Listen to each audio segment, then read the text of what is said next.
This video is brought to you by Nebula. Germany really doesn't like debt. Ever since the introduction of the so-called debt brake back in 2009, Germany has been basically the only European country to consistently run balanced budgets. And German politicians have even come up with a sort of mythological anti-debt symbol, the Schwarz Null, or Black Zero, to represent zero borrowing. There's a Black Zero sculpture in Hesse's State Finance Ministry, and this is how staffers said goodbye to Merkel's finance minister Wolfgang Schäuble in 2017. However, as the economy stagnates and the political landscape fractures, it looks like Germany's anti-debt attitude might be softening somewhat, with most of the main politicians, including Chancellor Olaf Scholz's likely successor, CDU leader Friedrich Merz, now in agreement that Merkel's famous debt brake is in need of reform. So in this video, we're going to take a look at what the debt brake is, why it apparently needs reform, and what might replace it. Before we start, if you haven't already, please consider subscribing and ringing the bell to stay in the loop and be notified when we release new videos. So let's start by just explaining what the debt brake actually is. In short, the debt brake limits the federal government's structural budget deficit to just 0.35% of GDP, and essentially bans German states from taking on any debt at all. It's not watertight. Governments can set up special funds outside the budget for specific issues, and the brake can be suspended for, quote, unusual emergencies. But broadly speaking, it means that, in normal times, Germany has to run balanced budgets.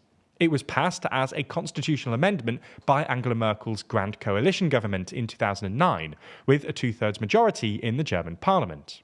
So what motivated the debt brake? Well, there's a popular meme that the debt brake is symptomatic of an instinctive antipathy towards debt, and that Germans are somehow austere by nature. But while it's probably fair to say that Merkel conformed to this particular stereotype, it's definitely not a complete explanation. Not least because, well, Germany actually ran some pretty heavy deficits before the debt brake was introduced. Germany basically started running regular deficits to cope with the oil price shock in the 70s, with central government debt rising from 7% in 1972 to 23% in 1990. In the 90s, after reunification, the German government, then a right-wing coalition of the Christian Democrats and FDP, led by Helmut Kohl, had to spend and borrow a lot of money to support poorer households in the East.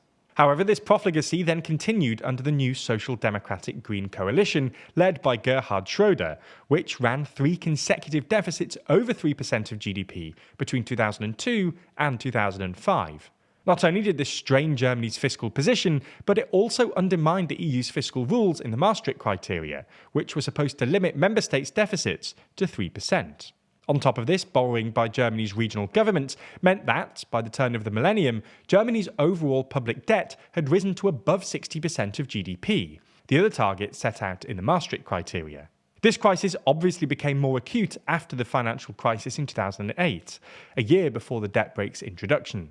Excessive borrowing by Germany's regional governments, or Länder, also sparked a political crisis. In 1992, the federal governments bailed out Bremen and the Saar when they declared themselves bankrupt, but controversially refused to offer the same support to Berlin in 2002. Berlin took the federal government to court, but lost, with the ruling suddenly jeopardizing the fiscal position of the Länder. In this context, the debt brake should be seen as a reaction to Germany's fiscal excesses, rather than a reflection of some pre-existing penchant for austerity.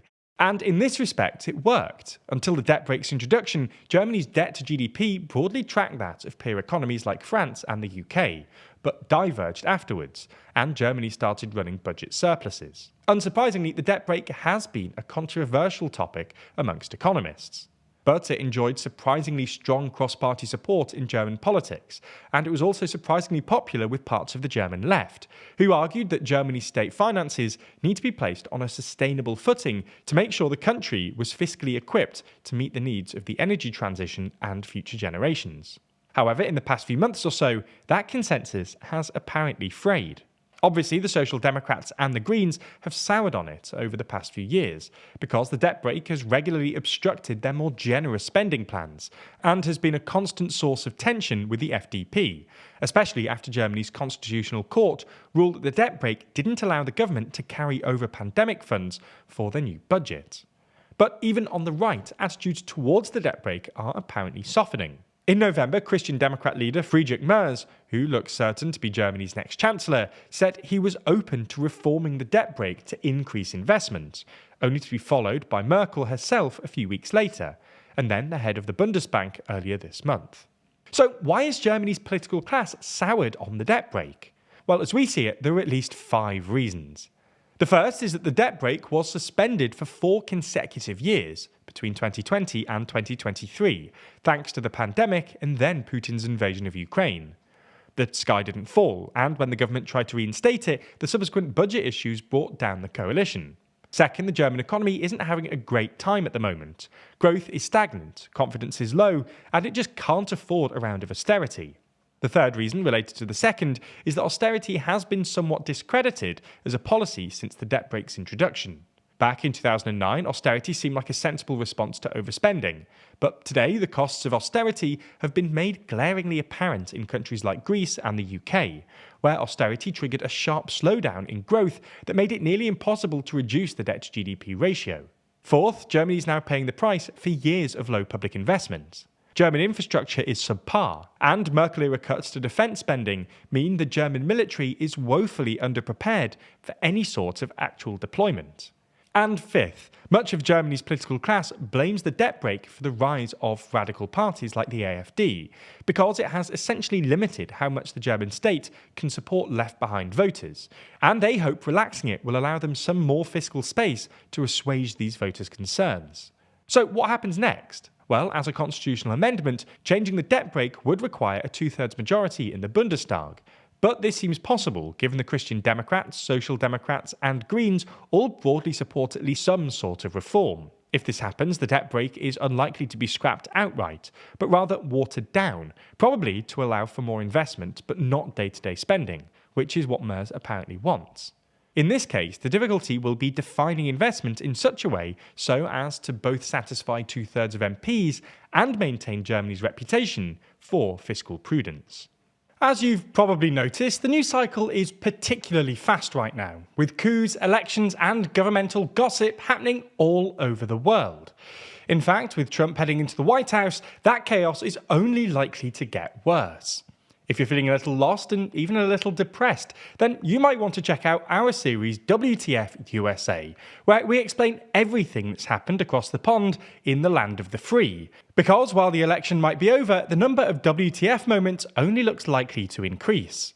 Unlike some of our other more serious videos, the tone of WTF USA is more light-hearted and takes something of an irreverent look at what's going on. Regular viewers will be pleased to hear that the series has been extended due to overwhelmingly popular demand over on Nebula. If these trends continue, hey!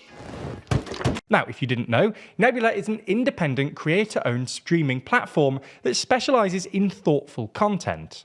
Over there you can find creators like Wendover Productions, Real Life Law and Legal Eagle, with many of them releasing their very own original series on the platform.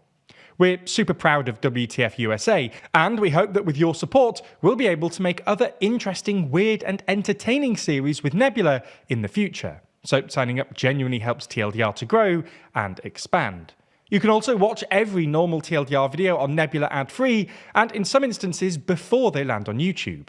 If you're not a member already, then click our link in the description to get 40% off. That's just $30 a year or $2.50 a month. We really hope you check out the series, and as always, thanks for your support.